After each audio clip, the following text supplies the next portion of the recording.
সারিয়াকান্দিতে বাঁধ, বড় সড়কের ধার বা উঁচু জায়গা যেখানেই পানি ওঠার আশঙ্কা নেই সেখানেই দেখা মেলে ঘরহারা মানুষদের।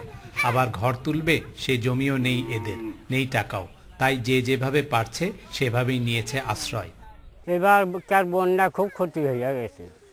আমাদের বাপ দাদার 3-4 বিঘা সম্পত্তি আছিল, সব ভেঙে শেষ হয়ে গেছে, বাড়িঘর ভেঙে শেষ।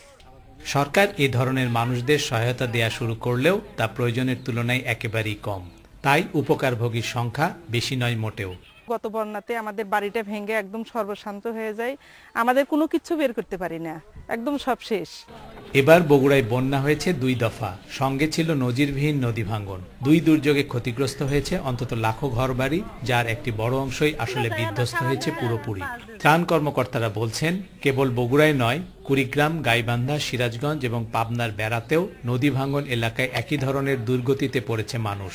পুনর্বাসনের জন্য আমরা ক্ষতিগ্রস্ত পরিবারদের তালিকা প্রস্তুত করেছি। তালিকার প্রাধিকার অনুযায়ী সরকারের তরফ থেকে ইতিমধ্যেই কিছু ঢেউটিন এবং নগদ অর্থ প্রদান করা হয়েছে, আর বাকিদেরকে প্রদানের জন্য সদস্য সরকারের কাছে পত্র লেখা হয়েছে। সামনে শীতকালের আগেই গৃহহীনদের আশ্রয়ের সব ব্যবস্থা করা হবে বলেও আশ্বাস দিয়েছে ত্রাণ বিভাগ।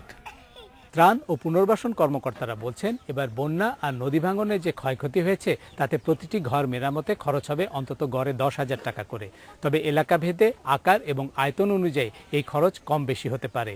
Hasibur Rahman, Independent News, Rohdaha, Sariakandi, Bogura.